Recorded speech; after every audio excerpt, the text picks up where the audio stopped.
Welcome to the Brand New Me podcast. I'm Frances. And I'm Pam. And we are two women passionate about helping others thrive in life, not just survive. In each episode, we're going to find creative ways to offer hope for your future through our own life experiences. So join us every week as we learn together that we really can be a brand new me.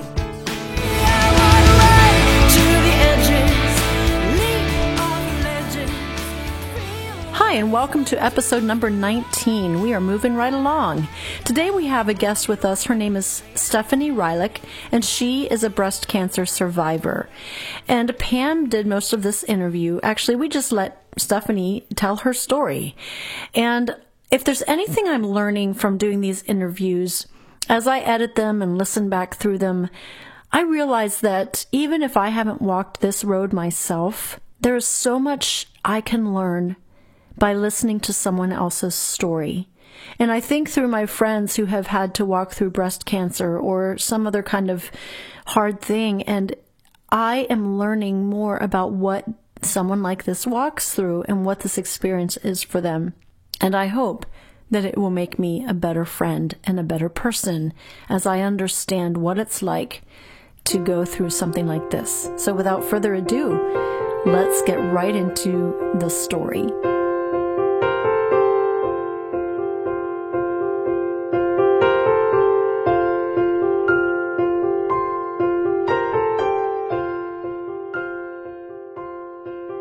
I have to ask you, Stephanie, you have a red piece of yarn around your neck. Just share with us in the audience what that means.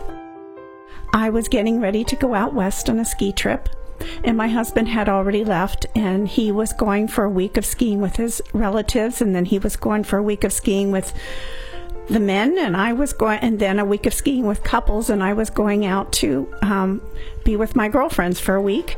And then we were going to meet our husbands and have another week of skiing. So the first week he was gone, I stayed home because I wanted to put Christmas away. I wanted to get my house cleaned up. I wanted everything to be good when I came home, and I didn't want to have to come back to a mess. So I was doing that. I was cleaning the house up. Everything was put away, and I felt very good about it. And I had one more thing I had to do, which was a mammogram. I was supposed to do it in November, and I just kind of left it go and put it off. And it was working on me. It was in the back of my mind, so I decided to have it done before I left for my trip, so I didn't have to think about it anymore. In the course of cleaning up the house and putting everything away, I got up in the morning before I went for my mammogram a couple days before, and I go right for my coffee pot. I love my coffee in the morning, and that's what gets my day started. And as I walked out there, I was alone in the house, and I looked, and there at the base of my coffee pot on the floor was a piece of red yarn crumpled up in a ball. And I thought to myself, well, I know I put everything away, and I don't know what that's doing there because I don't remember using anything like that at Christmas time. And the house was cleaned up. It wasn't there yesterday, but I didn't think too much about it. I thought, well, maybe I dropped it. I don't know. I just picked it up and threw it in my junk drawer. We all have junk drawers in the kitchen that hold everything necessary for in case we need it. So I had my coffee, and a couple of days later, I did go for my mammogram. I was getting ready. And by the time I got home from my mammogram, the phone rang. And they said, you need to come back. We need to take a few more pictures. And I said, well, I have to come back now because I'm leaving for a trip, and I won't have time to do that for a couple of weeks. So they said, yes, please come back now. We'll make room for you. We'll make time. So I did, and I sat and waited for my x-rays to come back, and the radiologist asked me to come into the office, and he said to me, and he looked very intent at me, and he said, I see something very worrisome, and he said, I need to urge you to go get a biopsy as soon as you can.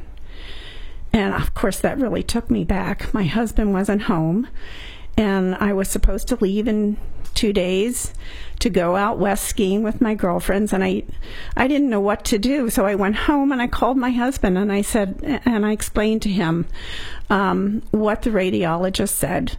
And I said, I need to pray about this. I don't know. I can maybe wait until I come back. So we discussed it, and he said, whatever you want to do, just let me know. He said he had just driven out there for 3 days, just arrived, and I didn't want to ask him to come back, and I just needed to think about it. But the more I thought about it, I need to call and tell my girlfriends I'm not coming, and I need to call and ask my husband to come home, but I just don't want to do that. But I kept seeing the face of this radiologist, and he was very, very serious, and he looked me right in the eye. So I called my girlfriend, and I said to her, I think I'm going to cancel my trip. And she was very upset. She said, you don't need to do that. She says 80% of biopsies are benign. She said, you'll be fine. Just do it when you come home.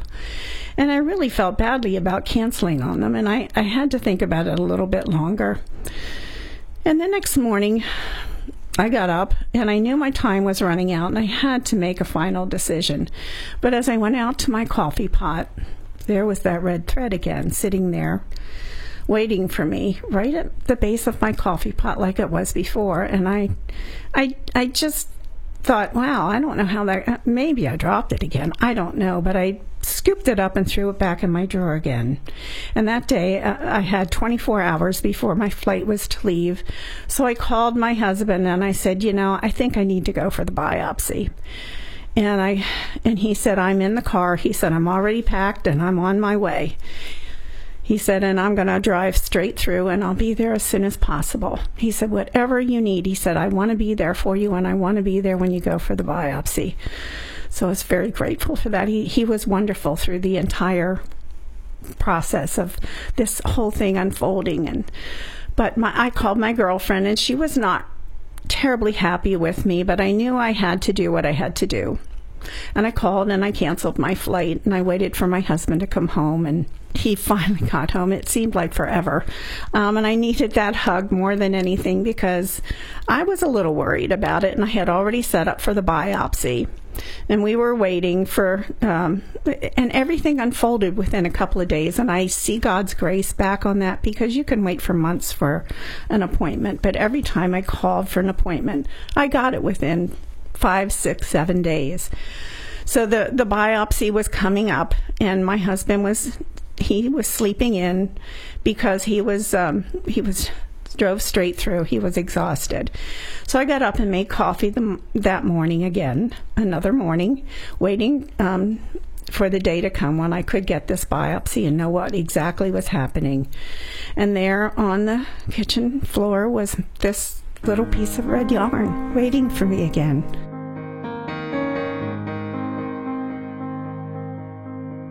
And I remember feeling a little agitated that how could this keep happening? I knew I threw it in this drawer. So I scooped it up and threw it back in the drawer again because I had other things that were really bothering me, and I didn't want to spend too much time thinking about it.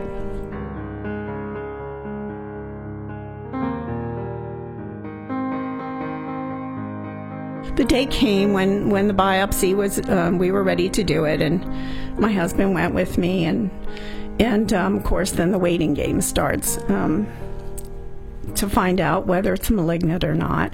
And during this course of time, it must have been maybe 5 days or whatever, I saw the book by Joyce Myers laying on my table, and I bought it, but I had never read it, but it's the book, The Battle Belongs to the Lord. And I thought, wow, how appropriate. Here we are in a battle, and I just picked it up thinking, maybe there's something in there. And I opened it up, and it was her story, and I didn't know that she had gone through breast cancer. And she found out that she had a troubled mammogram, and she had her biopsy. It was malignant. They did the surgery, and she was fine. And I thought that was God telling me, yes, it's going to be malignant, but it's going to be okay. So when the doctor did finally call us, he was very troubled and had a hard time. He was struggling to tell me. And I said, you know what? I said, let me interrupt you, and I'm very sorry. But I said, God has gone before you, and he's already told me that it's going to be malignant. And I already know that, so it's okay. I said, it's going to be all right. And he was so relieved. I felt like I was comforting him. So there we were, with the message and the news that yes, it was malignant, and now we had to find a surgeon. So we did find a surgeon at Hershey Med Center. He was a wonderful man, just a wonderful man, and I felt so blessed to have all these good people surrounding me as I walked through this. And we were waiting to go see the surgeon, because when you find out you have cancer, you just want it out as quickly as possible. As we were waiting, I went out one morning again to my coffee pot, and there was the red thread for the fourth time on my floor. And I thought, I felt anger at this point, and I'm so ashamed to say that, because I just had so many things to think about. I couldn't believe this piece of red yarn kept appearing on my floor, and I was a little agitated with it, and I remember bending down and scooping it up, and heard the voice of God speak to me, and he said, the scarlet thread. He said, Joshua 2, I want you to go and read about the scarlet thread. Oh, my whole body just buckled. And I ran to my Bible, and I pulled it out, and it was the beautiful story of Rahab, who had protected the spies when they went in to survey the land. And she said, when you come in to destroy the land, will you protect me? And they said, yes, put this scarlet thread in your window.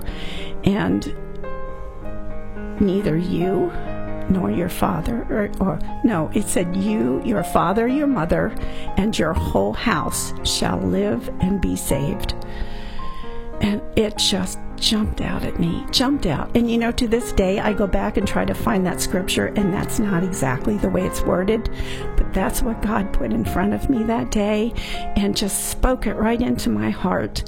And I knew what he was saying to me, that I would live and be saved. And I kept that piece of yarn with me everywhere I went. I wore it every day, except to go see the surgeon. I don't know why I didn't wear it that day, but when I got there, he started throwing terms around at me that scared me to death, rattled me down to my bones.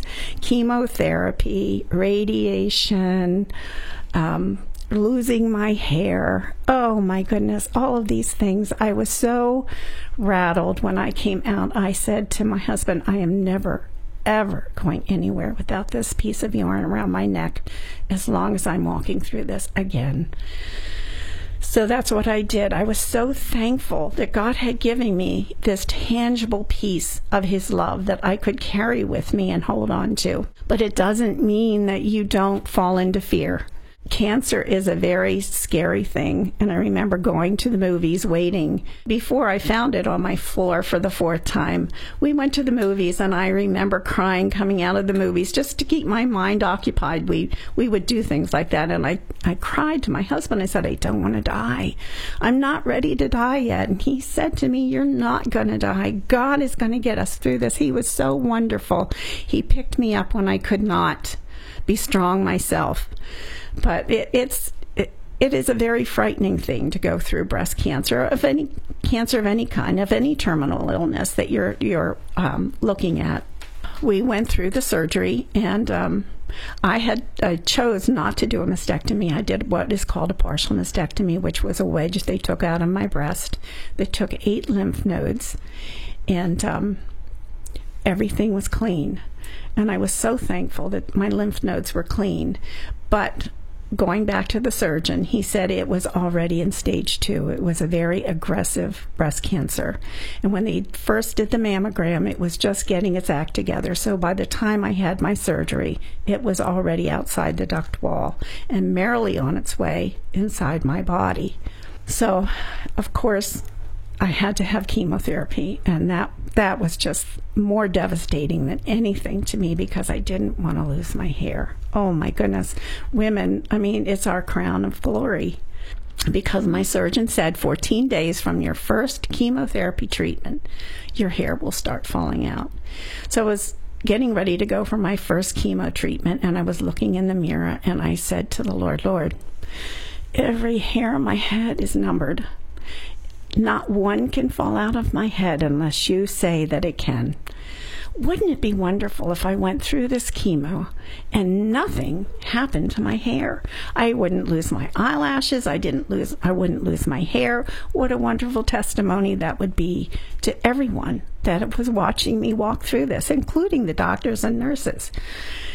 And I really thought I was making very good sense to the Lord. And I knew that he could do that. But I heard him say to me, honey, he said, I could do that. I could walk you through that, and I could protect your hair from coming out. But he said, I have something. I have a treasure. I have something I need to show you that you can only see and learn from that valley of hair loss. And I was just, he had me. I couldn't argue with that. So I said, okay, Lord, I'll go through that. And I'll go through that happily for whatever treasure. And he did. He gave me a wonderful treasure, because before that I would see women with scarves on that had lost their hair, and no facial hair, no eyelashes or anything, and it offended me somewhere deep inside, and I would avoid them, and it just wasn't something I was comfortable with. But when the Lord took me through that, he filled me with such love for women, so that now when I see a woman with a scarf on or going through that, I just want to run up and I want to love her, and I want to tell her that there is light at the end of the tunnel, and that she needs to have faith and believe that God's going to get her through that, and someday she will be the one to be able to give people hope also. That was a treasure that, yes, he could only give me from that valley. But it didn't make it easy. Just because God does all these things in your life doesn't make it easy, and doesn't mean that you won't walk through the valley of the shadow of death, because you do. And some of it is worrisome and some of it is scary, but he's always there. So I went through chemo, and I chose for my husband to shave my head in the privacy of our garage before my hair started falling out. And I don't know if I would do that again, because what happened was, when your hair dies, you have all these little pinpricks in your scalp that are dead, and it feels like you have cactus in your hair. And if you lay your hair down on a pillow, all these tiny little hairs just jag you. So looking back, I don't know that I would have done that, but to me that was easier, just to get it done, over with. And I was able to choose when I lost my hair, and I was in control of that little bit of what was happening to me. And my husband said to me, well, I'll shave mine too, and I'll go through it with you. Solidarity. I said, no, I just want to look at you and see normalcy. I want everything in my life to be as normal as possible.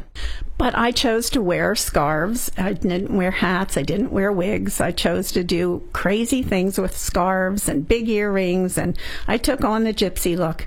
And the Lord said to me, he asked me one more thing that I would do for him as I walked through this. And he said, I want you to walk through this and honor me. I want you to carry life. I don't want you to look like you're dying. I want you to look as beautiful as you can possibly look when you go and you're out among people, because you're my daughter, and I want you to do that in honor of me. So I did. And people would say I was an usher in church, and people would say to our head usher, what's with all the scarves and all the jewelry and all this? And he would explain to them that I was walking through breast cancer, and I stayed on the ministry team and I ministered to people. But it was a very trying time.